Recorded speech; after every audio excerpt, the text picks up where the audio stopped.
All in Sports Network. We love sports. Today is Wednesday, November 12th, and it is your daily fix for all things Texas Longhorns right here on All In Horns. I'm Tanner Carlson. That is Jake Jimerson, and this is episode 301, and then presented by Rogue Sports Network. Jake, today's episode, a much deeper dive into the Georgia Bulldogs, Texas Longhorns matchup in Athens. I think Josh Pate, the Fall Don't Lie tour, is going up to Athens. I'm pretty sure this is game day, is it not? Or did I see that incorrectly? I wasn't 100% sure where or if there were any other games that would be competing with this game for College Game Day. But it's a top 10 matchup according to the AP poll. Now, it is at Pitt Notre Dame for. I think they just didn't want to do Texas Georgia again. So that's a perfect segue. Did you heard the Pitt's coach's remarks? Did you not? Dude, College Game Day really should not go to this just because of this. You should punish the coach for essentially laying down, bending over, and say, "Thank you, Marcus Freeman. Can I have another?"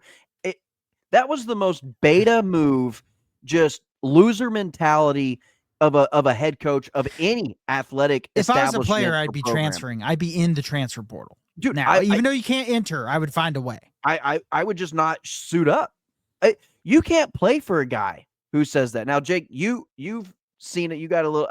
I can paraphrase here a little bit. He basically said they could win by 100 points. It's not an ACC game, so as long as we win the next two after this game, it's not a must win. Yeah, here's that. He was asked if the Notre Dame game is a must win. His answer was absolutely not. It is not an ACC game. I'm glad you brought that up. It's not an ACC game. I'll gladly get beat by 103 or 110 to 10 in that game. They could put up 100 on us as long as we win the next two after that. I'll give him credit, though. He doesn't want to get shut out. He didn't say 100 to 0. I like if you're game day, you rescind this. Yeah, that's the most beta simp move I've ever heard from a head coach, a football coach, no less. That's an asinine statement to make, in my opinion. Oh, it's shameful. If Sark said something like that, I would ask. You know what? Go to the NFL. I would change it would make me change my whole perception of Sark. Saying that going into a game, when you lose a game that's not a conference game, you go, hey, our season's not over. We can still win the conference. That's one thing. When you say it going into it, you don't treat it like a big game. That's just crazy to me. I might go all in. Whatever money I've got in my underdog account, I might just go all in on Notre Dame. And what's even more of a joke is the only reason Pitt is ranked is for Notre Dame. He's there, dude. Actually, he's conspiring with it. He is within the whole conspiracy theory. It all makes sense. It's a joke, and this is going to be Notre Dame's best win on the season, by the way. Yeah. And that's who their best win this season is going to be. Someone who is just laying down and just going to take it willingly. I need to send that clip to I have a friend of mine. You know him. We go way back, way back.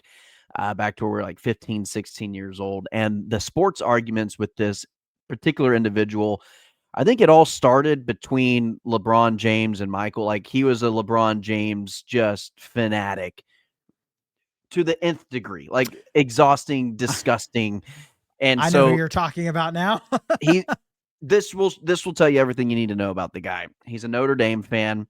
He's just a LeBron fan. So whatever team LeBron is on, that's his favorite NBA team. He's a Notre Dame fan, a LeBron fan, a New York Giants fan, and I think, a North Carolina Tar Heels fan. So, like, just whatever championship and pedigree that you have, that's just who I'm going to follow, except for the LeBron thing, obviously, because he only wins like three championships. He loses more championships than he wins, and that's a fact. That's a statistical fact. He loses more championships. Would have one less championship if it wasn't for Ray Allen bailing his ass out. So I actually ran into this guy the other day, Jake. I'm not going to name names, but I ran into him and spoke to him face to face. He goes, "Hey, how come I just saw a clip of the most slanderous Notre Dame conversation that I've ever heard of in my life. And I said, oh, the fact that the College Football Playoff Committee is conspiring with Notre Dame to get them into the playoffs to give them an automatic ranked road win against Pitt. Is that what you're talking about? And he was like, yeah, that. And then, he went off. You know what he brought up immediately? The first thing he brought up was Miami and Texas A&M. I said, oh, congratulations on your 2 losses. You have great loss. You have the 2 best losses in the country. You should get into the playoffs. Congratulations. Dude, this individual. When your conversation starts with your losses, you got a problem. You've lost. You've literally lost. Whatever argument you're trying to make, if you start with losses, you lost. Yeah, I mean, that is because what other, like, we beat USC. Yeah, so Woo. that was, he said, he goes, okay, so we beat USC, who's also a ranked team, and we have you're a 2-loss team who is currently ranked above a 2-loss team you lost to. Yes.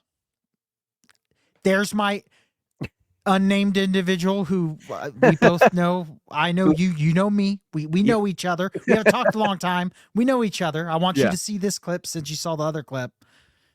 There's the end of the conversation. You're a 2-loss team who's ranked ahead of a 2-loss team that you lost to.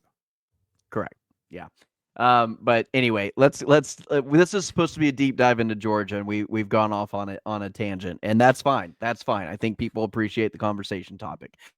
But Jake, let's dive into this Texas Georgia game. I mean, it's huge. It's the biggest game of the season for Texas.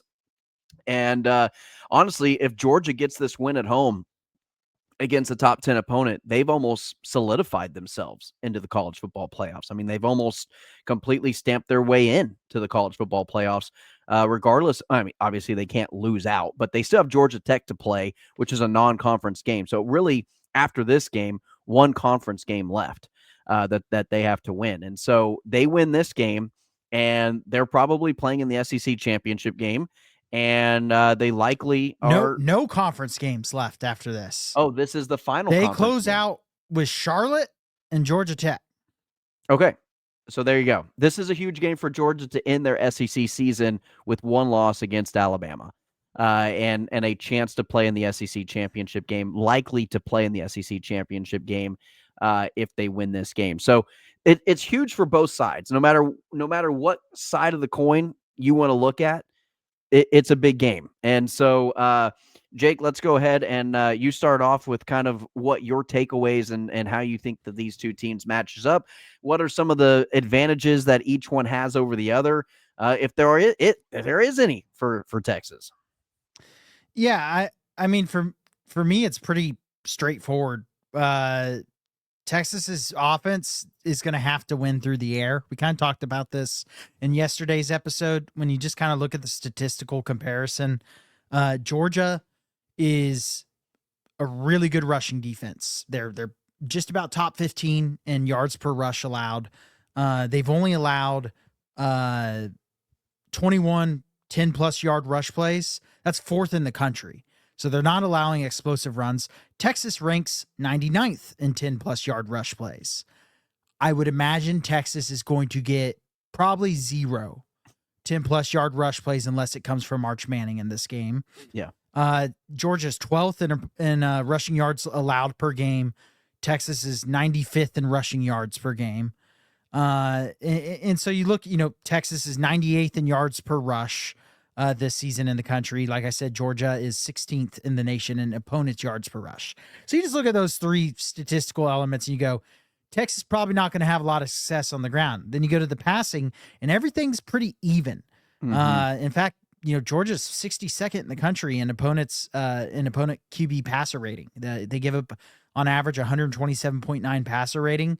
Where they really struggle with sacks, but where their defense has been best when it comes to the passing game is as far as limiting explosive plays.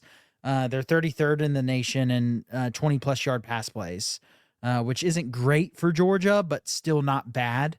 Which I don't think Texas has really lived on just huge pass plays. I know. No, I mean, Texas is 56th in the country in 20-plus yard pass plays. Texas hasn't been. Now, I will say the explosiveness has amped up. It has. You know, It's been better. everything for the Texas offense is really amped up, in Mississippi State and Vanderbilt. So you have to hope that kind of carries over. But Georgia has a really good red zone defense again this year. So get ready for that. Like you look at the matchup and you go, well, Georgia, because you look at their defense and you go, okay, you can probably tack them through the air, but Texas offense hasn't been elite. So Texas is going to have to find a way to put up, in my opinion, 24, 27 points.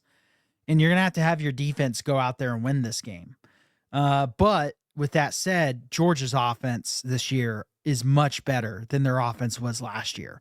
And while this defense statistically is very good, I don't feel as confident as I did in last year's defense.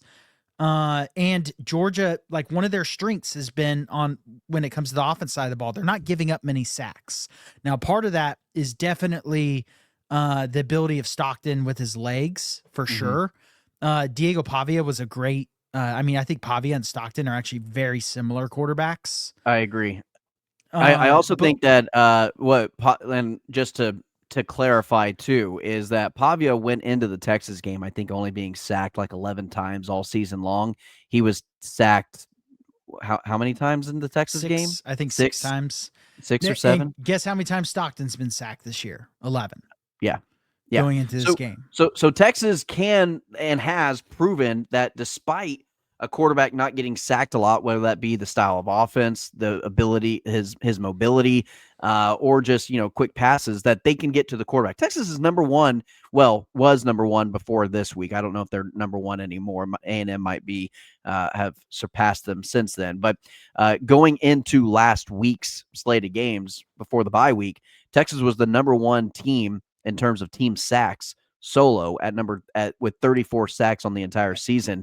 A&M was at 33. I imagine A&M got at least 2 sacks against Missouri. But with all that to say, is quite frankly, I'm putting Texas's pass rush against anybody in the country for them to have success. Yeah, I mean, I expect Texas's defense to go. Yeah, A&M got exactly 2 sacks in their game. I looked it up real quick. I expect Texas to really attack the right side of that Georgia line. They got 2 true freshmen starting on the right side. Now they're really talented, big bodies that are really good and have had a really good year. But I would expect Texas to attack that side of the line heavily. I need to see a rotation of Trey Moore and Colin Simmons and Ethan Burke rotating to those guys. Just give them different looks, give them different style of pass rushes, to just kind of keep them off guard and to keep them guessing.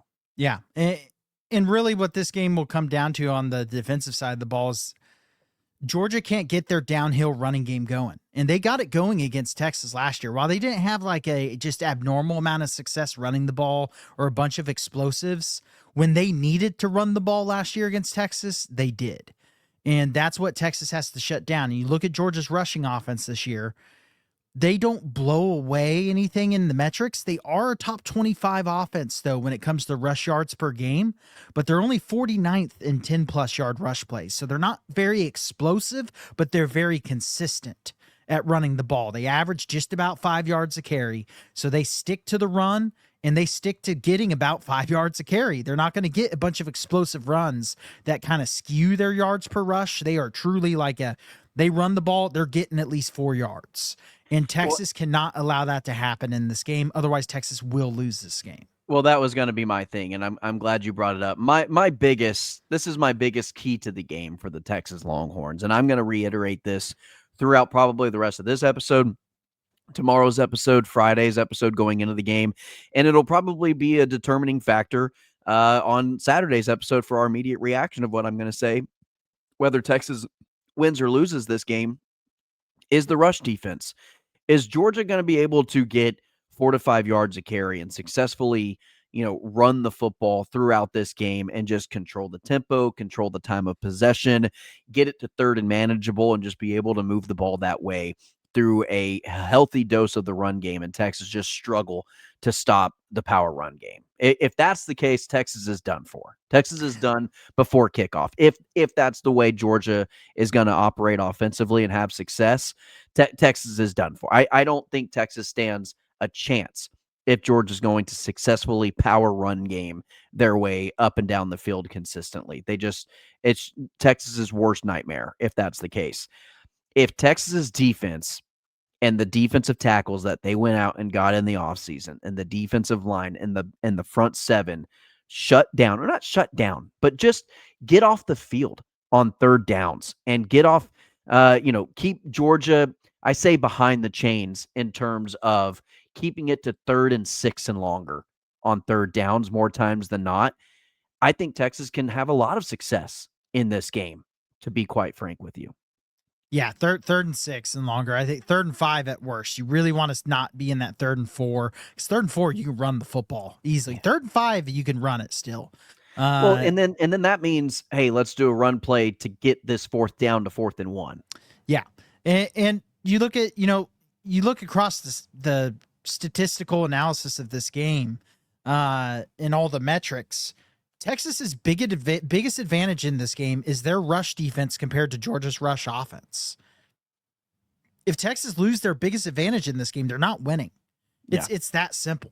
That is their biggest advantage, because the pass defense, it really hasn't been that good this year. Texas is 96th in the nation in opponent passing yards a game, giving up about 235 yards per game. Now, it doesn't some of those in overly garbage surprise time? me. Yeah, sure, but they haven't been just an elite passing defense this year. Now they have a lot of sacks, and they don't give up a ton of explosives, but Texas doesn't rank high in any passing defense metric outside of sacks. It doesn't feel like this defense is as elite as last year's defense. No, and it isn't. And it isn't statistically either. Like, the numbers back that up. No, the numbers, the run defense is, but the passing defense has not been, other than sacks. I mean, sacks, they're number 2 in the nation, and that how did has Florida, and they've gotten sacks by getting teams to, 3rd and long. Because guess what happened in Texas' worst defensive performance of the year is still Florida, I would say, at this point, especially when you consider the caliber of offense, because like Mississippi State is a better offense than Florida. In my Kentucky opinion. just blew them out. Like, let's be real. Yeah, but you look at that Florida game. What did Florida do? They hammered them with Jaden Ball, and they didn't have a 3rd and long pretty much all game, it felt like. And so this defense has to come out, and they have to have a mentality of, I would be showing them that Florida film this week and being like, if you go out and do this game's going to be an ass kicking. And then show the Georgia versus Florida film and just show how Georgia was able just to pound the rock and just get 5 to 4 yards a carry on them. And so it really is, because again, when you have games like this, your strengths have to carry the game to a point. And Texas's strength this year, by every statistical look at this team, is their rush defense. And so if they don't stop the run, this game will be done and dusted by halftime. Yep, because you don't want to be playing from behind, chasing scores at Georgia at night. I agree. Let's hear from Underdog. We'll talk about I've got some Thursday night football picks from the NFL that I like, and we'll discuss that going into tomorrow night's game with the New England Patriots and the New York Jets. Football is back, and Underdog is the best place to make picks and win money all season long. Playing on Underdog is easy. Just pick whether your favorite players will go higher or lower on stats like touchdowns, receiving yards, interceptions, and more. Get your picks right, and you could win up to 5,000 times your cash. You can play with as little as $1. Download the app today and sign up with promo code HORNS to score $50 in bonus funds when you play your first $5. That's promo code HORNS. Millions of fans have already won billions making picks on Underdog. Will you be next? Underdog, make picks. Win money. Must be 18 and up. 19 and up in Alabama, Nebraska, 19 and up, and in Colorado for some games, 21 and up in Arizona, Massachusetts, and Virginia, and must be present in a state where Underdog Fantasy operates. Terms apply. Offer not valid in Maryland, Michigan, Ohio, and Pennsylvania. Concerned with your play? Call 1-800-GAMBLER or visit www.ncpgambling.org. In New York, call the 24/7 HOPE line at 1-877-8-HOPE-NY or text HOPE-NY. That's 467-369. See assets.underdogfantasy.com/web/play and get terms _DFS_.html for details. All right, Jake, I've got some Thursday night football lines that I really like for the Jets and the Patriots. First off, obviously, I think the Patriots are going to win this game. The spread has not been released yet, but I would obviously have the Patriots to win if you just want to do win-loss money lines. Drake made 241.5 passing yards. I like him to go higher than 241. He's been on a roll this year. 1.5 passing touchdowns for Drake May, I feel like would also be higher. But then I like Keyshawn Boutte. He has been a touchdown machine. He's been one of Drake May's favorite receivers for the Patriots, and I would go higher than half a touchdown for Keyshawn Boutte. That's if he's playing. I think right now he might be listed as questionable, so I don't think they have his numbers quite up yet. But then Justin Fields, his total passing yardage has not yet been posted. Whatever that is, hit the lower. I don't care what I don't care if that number is 102 yards. Hit the lower. Yeah, I think I'll be kind of jumping on that train with you. I didn't have Thursday night football. We're slower to get things here in Kansas City. I think it has something to do with the gambling laws in Kansas City, but I'll be jumping on with you on the Thursday night. I feel like that's a game where the only thing that scares me about that is Thursday night football is just weird, ugly funky sometimes. Yep. Just, but I think an ugly team. It's ugly. I think an ugly team is going to play ugly. Yeah, you feel like the Jets. Obviously they just beat the Browns. You feel like they come back down to earth.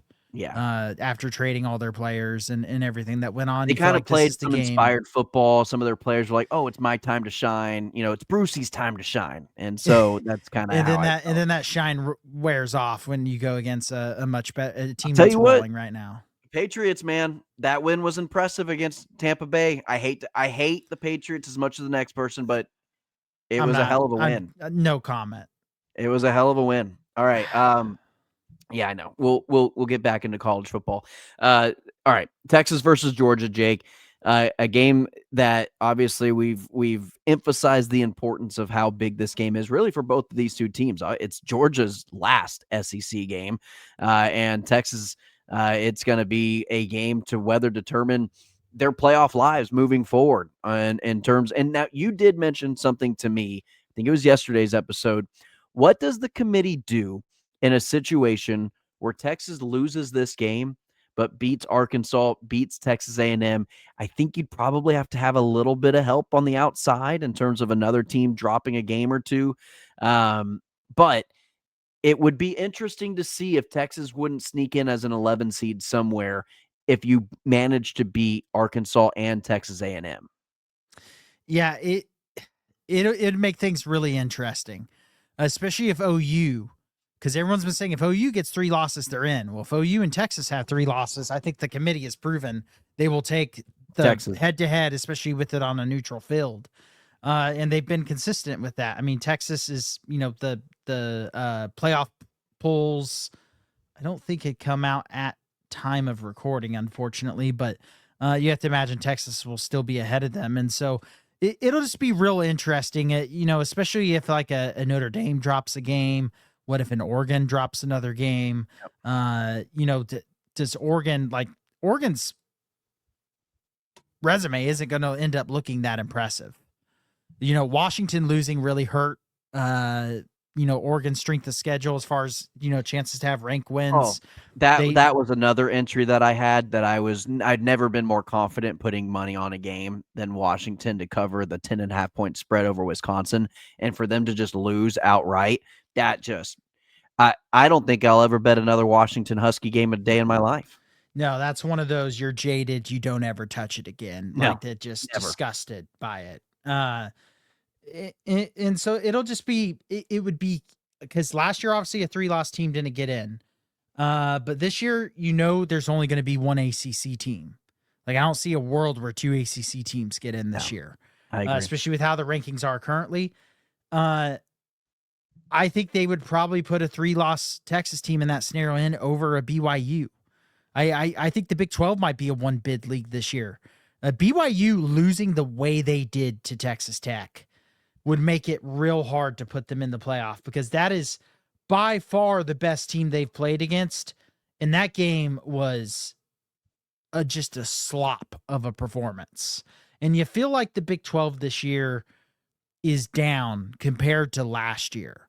And last year, they were a one-bid team, if I recall correctly. I think BYU losing was everything the committee needed to see to keep them out of the playoffs for the remainder of the year, unless they win the Big 12 championship game against Texas Tech. Yeah, I mean, it just wasn't a competitive game. And then at that point, would Tech be in? With Tech already having one loss. So Right. it'd be an interesting situation. But if you're Texas, I mean, you got to win the Arkansas game. Actually, the real wild scenario is beat Georgia and A&M, lose to Arkansas. That's at that point, Texas would be in probably, because they would have 4 top 10 wins at that point. And I don't see them being left out. But obviously, I want the scenario where Texas just leaves no doubt. And that's what Sarkisian, that's what this team, I'm sure they feel like. They go, we have to win out. Oh, they're not going over scenarios. They're not going over scenarios in their head, and they shouldn't be. That's our job. Yeah, but would they? I wouldn't favor it. I'm just not going to favor a 3-loss team getting in until we see it, and we haven't seen it yet. And I'm not saying it's impossible. It would just take the right year for it to happen. Now, we talked about it last year. It'll happen at some point.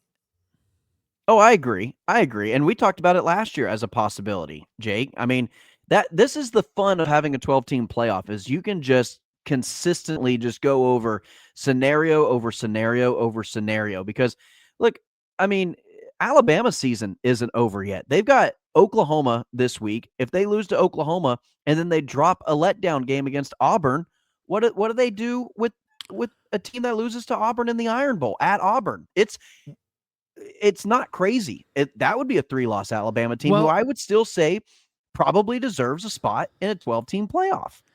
I think if Texas lost this game, I think there's still a scenario where they make the SEC title game. It's an unlikely one, but there's still a scenario. And if they make the SEC title game, they're going to be in the playoff most likely. So it feels even more uncertain this year going down the stretch. I mean, the only thing this year is, especially based off the schedules that are left, is Ohio State, Indiana, and A&M are locks. Like, they're in the playoffs. Yeah. Because A&M has South Carolina, Samford, and then Texas. They're not losing to South Carolina. They could probably lose to South Carolina and Texas and get in.